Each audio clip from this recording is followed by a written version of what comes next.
Hello সবাইকে, আমি মৌমিতা। আমার চ্যানেল মৌমিতা 9 অফিসিয়ালের আরও একটা নতুন গল্পে সকলকে স্বাগত জানাই। আশা করি সবাই ভালো আছেন, সুস্থ আছেন। আমিও অনেক ভালো আছি।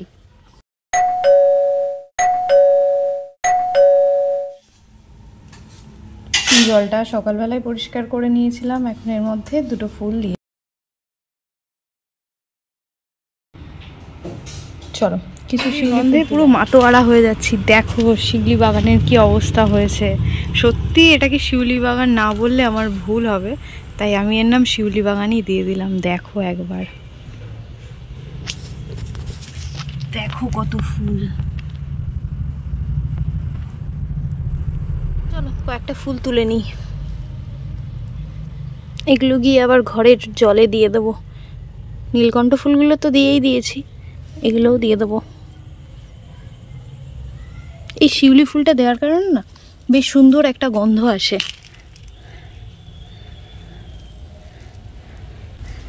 এদিকে আর যাওয়ার প্রয়োজন পড়লো না, এদিক থেকেই বেশ ফুল কয়েকটা নিয়ে নিলাম। কত ফুল ফুটছে এই গাছে, এই গাছ থেকেও একটা ফুল নেই।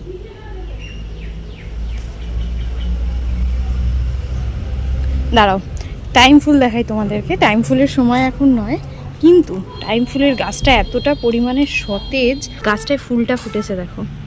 সবকটা শিউলি ফুলকে একে একে জলের মধ্যে দিয়ে নিলাম, আর তার উপর দিয়ে নিলাম এই নীলকণ্ঠ ফুলটাও। কি সুন্দর লাগছে না? দীপাবলি উপলক্ষে কেউই পড়তে আসেনি, তাই সকালবেলা আমি আমার যত কাজ থাকে সেগুলো কম বেশি সবটাই সেরে নিয়ে স্নান সেরে নিয়েছিলাম। তারপর জলে ফুল দিয়ে দিয়েছিলাম। এরপর মা বললো একটু নাড়ু করবো, নারকোলটা কুড়িয়ে দিই। তাই এখানে বসেছিলাম আমি একটু নাড়ু করার জন্য, নারকোল কোড়াতে। মা করবে আজকে সাদা চিনির নাড়ু, যেটা খেতে আমার অনেক ভালো লাগে। তার থেকেও বেশি ভালো লাগে গুড়ের নাড়ু খেতে। নারকোলটা কুড়িয়ে দিতে ঠিক যতটা সময় লেগেছে, তারপর মা এখানে নারকোলটা পাক দিয়ে গোল করতে শুরু করেছে, আর আমি একে একে নাড়ুগুলোকে সাজিয়ে নিচ্ছি থালার মধ্যে। এরপর মা বলল তুইও হাত লাগা, তাহলে তাড়াতাড়ি হয়ে যাবে। তো তারপর আমিও মায়ের সাথে সাথে এখানে হাত লাগিয়ে দিচ্ছি। মা এমনি নারকোলের এই পাকটা থেকে গোল গোল করে কেটে দিচ্ছে, ঠিক যেমন আমরা লুচি করার সময় লিচি কাটি। তারপর সেগুলোকে আমি হাতের মাঝখানে নিয়ে গোল গোল করছি।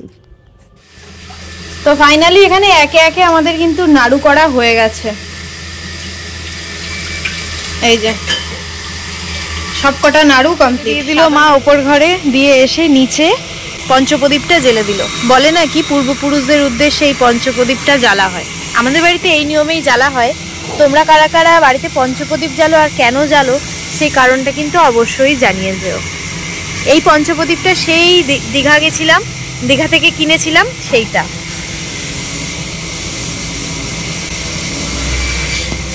এই যে পঞ্চপ্রদীপ জ্বালা হয়ে গেছে, তার সাথে সাথে বাড়িতে ছোট্ট করে একটু টুনি লাগিয়েছিলাম। ছোট্ট করে এই কারণেই বললাম, কারণ এই দিকের পোর্শনটায় টুনি লাগানো হয়নি, খালি এদিকটায়। বাকি টুনিগুলো খারাপ হয়ে গেছে বলে ওদিকটায় লাগানো হয়নি এবার। তো একটু পরে প্রদীপ ধরাবো, আস্তে আস্তে একটু পরে প্রদীপ জ্বালবো, আর তারপর বাজি ফাটাবো। সেটা অবশ্যই তোমাদের সাথে শেয়ার করব। ভিডিওটা এতক্ষণ দেখলে অবশ্যই শেষ অবধি দেখো, আর জানিও তোমাদের কেমন লাগলো। এখানে সবকটা প্রদীপ নিয়ে বসে পড়েছি। প্রদীপের সলতে দেওয়া কমপ্লিট, এবার তেল দেবো, দিয়ে তারপর প্রদীপগুলো জ্বালবো।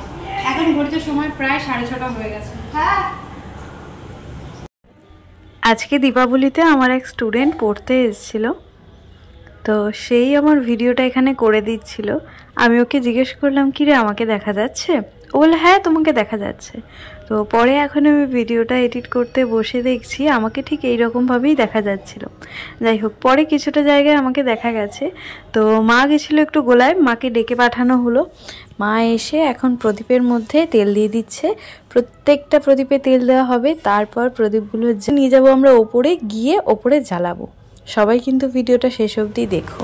থ্যাংক ইউ কুশল, এখানে কুশল আমার ভিডিওটা করে দিয়েছে, থ্যাংক ইউ। এখন আমরা সব একে একে প্রদীপ জ্বালতে চলে এসেছি। এই যে বুনু কিছুটা প্রদীপ নিয়ে এদিকে রেখে দিচ্ছে, সেটা এসে আমরা এদিকের ব্যালকানিতে জ্বালবো। আর এখন যাচ্ছি ওপরে, স্টুডেন্ট অলরেডি ওপরে চলে গেছে। দাঁড়া, ওপরে জ্বালবো। এই যে সেই যে দীঘা থেকে প্রদীপ এনেছিলাম, তার একটা প্রদীপ মা এখানে জ্বালিয়েছে। সে কখন জ্বালিয়েছে, এখনো প্রায় জ্বলছে। চ ওপরে আয়, এখানে না। চলে এসেছি আমরা ছাদ বাগানে। ছাদ বাগানের এই সামনেটাতে আমরা প্রদীপও লাগাবো, মোমবাতিও লাগাবো। যেহেতু এই সামনেটাতে টুনি লাগানো আছে, তাই অনেক সাবধানতাও মানতে হবে।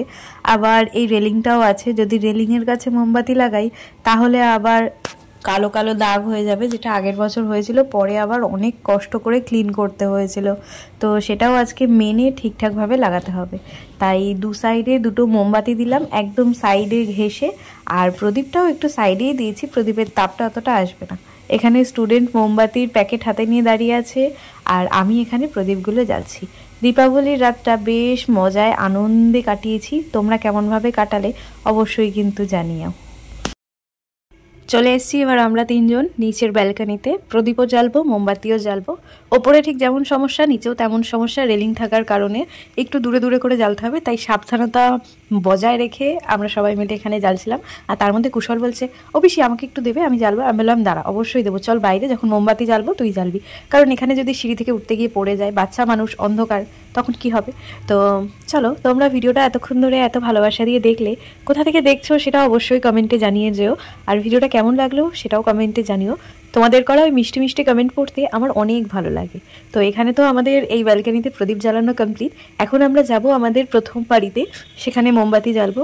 সেটাও এই ব্লগেই তোমাদের সাথে শেয়ার করব। সবাই কিন্তু ব্লগটা শেষ অবধি দেখো, আর দেখে জানিও তোমাদের কেমন লাগলো। ছাদের ওপরে ব্যালকনিতে সব জায়গায় দেওয়া কমপ্লিট। এবার চলে এসেছি নিচের ঘরে। ওপর ঘরে তো মা সন্ধে দেওয়ার সময় দিয়ে দিয়েছিল। এখন নিচের ঘরের এই বারান্দায়, দরজার সামনে, জানলার সামনে, এগুলোতে আমরা মোমবাতি আর প্রদীপ জ্বালবো। সিঙ্গেল প্রদীপ ছাড়াও এই পাঁচমুখী প্রদীপগুলো 3-4টে আছে, তার মধ্যে থেকে একখানা জ্বালিয়ে নিয়েছি, আর একখানা আমাদের এই মেন দরজার সামনে জ্বালিয়ে দিলাম। দেখতে কি সুন্দর লাগছিল, আর কতটা পরিমাণে আলো দিচ্ছিল।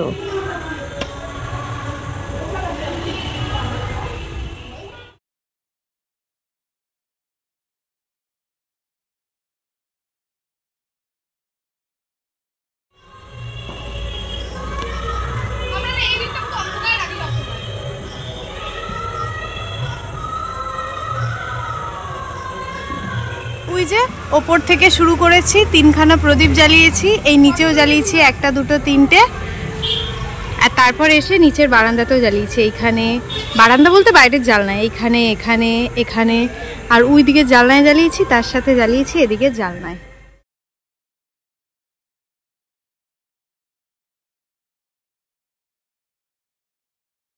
এই যে আমাদের ঘরের দিকে জানলাটাতেও জ্বালিয়ে দিলাম, আর তারপর ওই যে ঘরেও কিন্তু আমার জ্বালানো হয়ে গেছে। এটা জ্বালা, এদিকে ও জ্বালছে, আর তার সাথে এটা হলো আমাদের প্রথম বাড়ি। এই প্রথম বাড়িতে লাগিয়ে দিলাম। এখানটায় না লাগালে ভাল লাগে কি, যেহেতু ভেতরটায় ভাড়া আছে, তাই ওপরে আমরা যেতে পারছি না, বাইরেটা খালি ছিল, তাই এই বাইরেটায় আমরা পুরোটা জ্বালিয়ে নিয়েছি। এখন দেখো বুনুই ওপরে জিগজ্যাগ ভাবে মোমবাতি জ্বালাচ্ছে। তো আজকে দীপাবলিতে তো আমাদের প্রদীপ জ্বালা, মোমবাতি জ্বালা সব কমপ্লিট। এই বাড়িতে মোটামুটি আমরা মোমবাতি জ্বালিয়ে, মোমবাতি একদম নিভে গেছে। এখন আমরা যাব, এই 1টা 2টো বেঁচে আছে, এদিকে একটা ওদিকে একটা, এই 2টো বেঁচে আছে।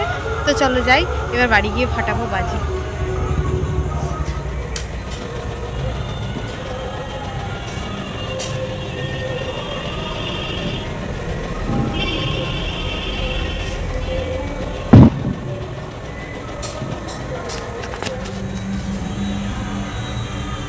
এটা হলো আমাদের ঘরে ঢোকার এন্ট্রান্স। এখানে এই 2টো বড় বড় পঞ্চপ্রদীপ জ্বাললাম, আর তার সাথে একটা কালারিং প্রদীপ মাঝখানটাতে জ্বাললাম।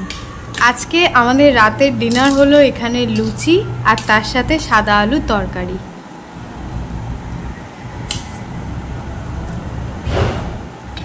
আর তার সাথে মা ছানার বড়া করেছে। এই হলো আজকে রাতের ডিনার। রাতের ডিনারটা করার পর তবে এলাম ছাদে, বাজি নিয়ে চলে এসেছি। এখানে আমি এনেছি এই গোলাপি রঙের তারাবাজিটা, আর বুনু এনেছে গ্রিন কালারের তারাবাজি, রং মশাল, আর তার সাথে এনেছি একখানা ফানুস। কথাটা আজ থেকে 7-8 বছর আগেকার। প্রথম ফানুস এনেছিলাম ওড়াবো বলে। কিছু হয়তো ভুল ছিল, বা ফানুসে কিছু হয়তো গন্ডগোল ছিল, জানি না কি ছিল।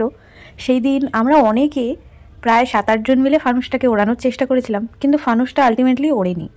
তো আজকে অনেক ভয় নিয়ে এই ফানুসটাকে কিনে এনেছিলাম। তারপর অবশেষে ফানুসটাকে খুললাম এবং জ্বালানোর চেষ্টা করলাম, আর অবশেষে ফানুসটা ওই যে উড়ে গেল। ফার্স্ট ফানুস ওড়ালাম, কি দারুণ লাগছে দেখতে, ওয়াও, কত দূর চলে গেছে।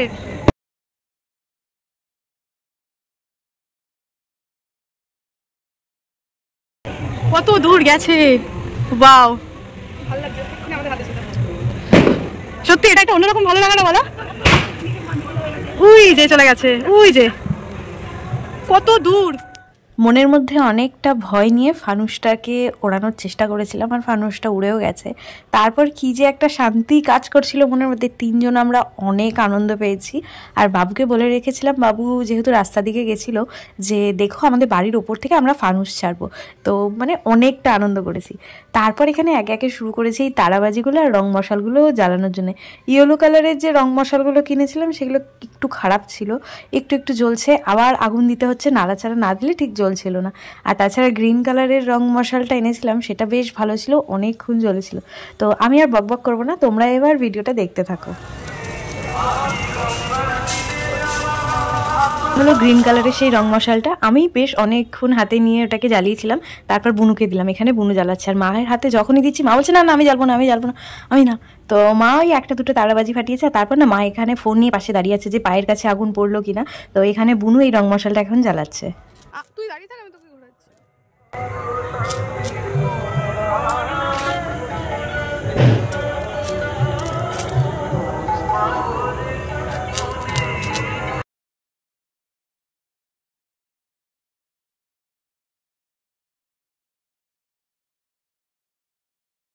এখন মা বলছে দে আমি একটু ভিডিও করি, তোরা দুজনই এক হাতে লাল রঙের টানে আর এক হাতে গ্রিন টানে।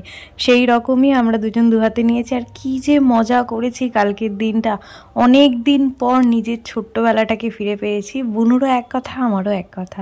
তো তোমরা কেমন কাটালে দীপাবলির রাতটা, দীপাবলির সন্ধেটা, অবশ্যই কিন্তু কমেন্টে জানিয়েছো।